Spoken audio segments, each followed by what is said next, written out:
Hello everyone. Today I'm going to wrap things up a bit, talk a bit about the movie being delayed and what that might mean.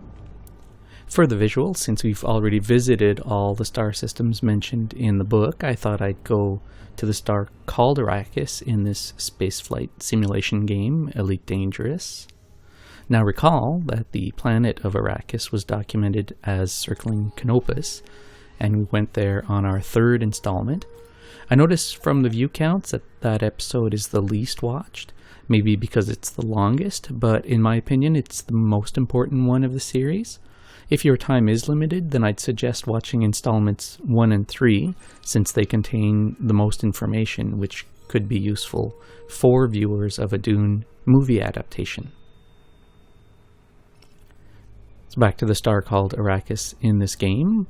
Let's be clear, it's unrelated to the book locations and is there as a kind of an Easter egg, but we'll go check it out.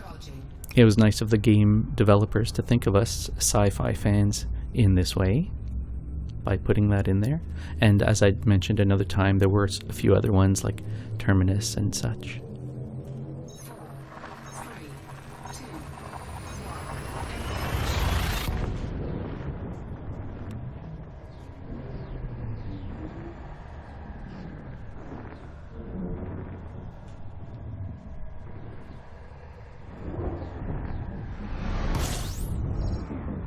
Now, some people say that sci-fi is a bit of a derogatory term, as it refers to the pulp fiction space operas of bygone years, but I like it. Let's remember that Dune was originally a pulp fiction serial in the 60s, and look at where it stands now. I think the term speculative fiction is preferred, and it encompasses all the genres from hard science fiction to fantasy to horror and everything in between. But sci-fi works for me. I'm not going to get bent out of shape about it.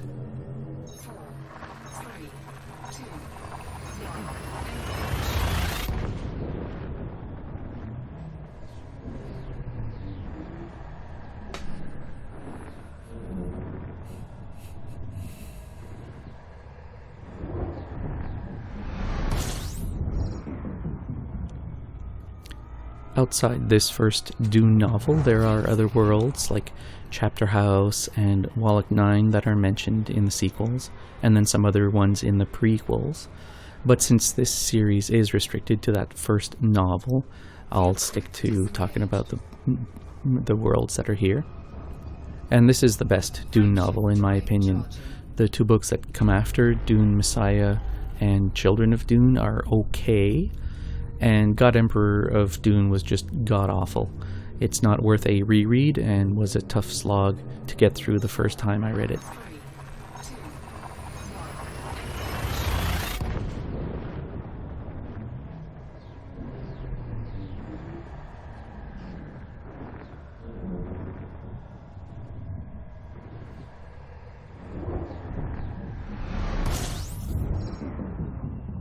Oh, nice binary.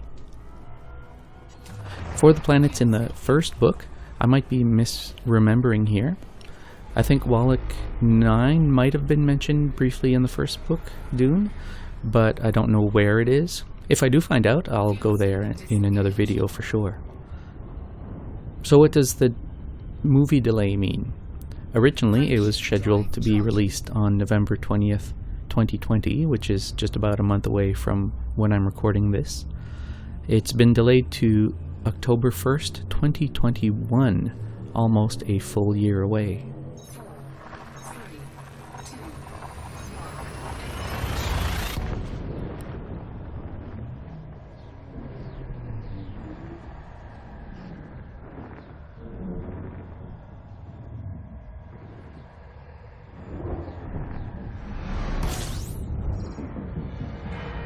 So what does the movie delay mean? Originally, it was scheduled to be released on November 20th, 2020, which is just about a month away from when I'm recording this video. It's been delayed to October 1st, 2021, almost a full year away. I can understand the studio's rationale in this. Theaters are nearly empty these days. On my son's birthday, I took him to see Sonic the Hedgehog this summer with a couple of his friends and another dad, and we had the whole theater to ourselves. So yeah, there's not much here, just 2 stars.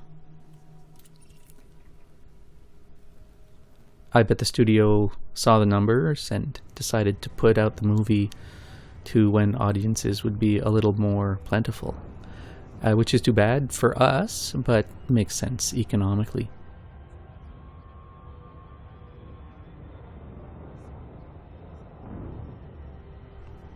Also, and this might be the silver lining, is that since this movie is a 2-parter, perhaps we won't have to wait as long between films. When the first half of the movie comes out in a little over a year, they'll have had a full 11 more months of post-production time, and that means the second movie will be further ahead in development. I'm not sure if they already filmed all the scenes for the second movie yet, though, so that could be taken into consideration.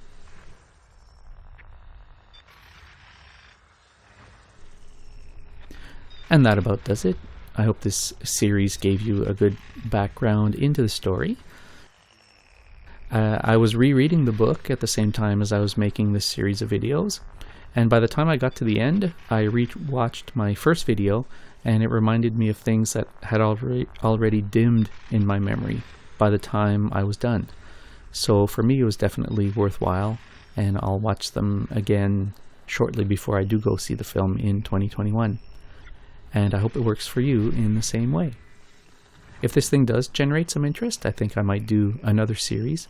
I read The Forever War by Joel Haldeman for the first time this summer, and that was a great sci-fi story. In fact, I think it may be one of my favorites, and I don't know how I hadn't heard about it before.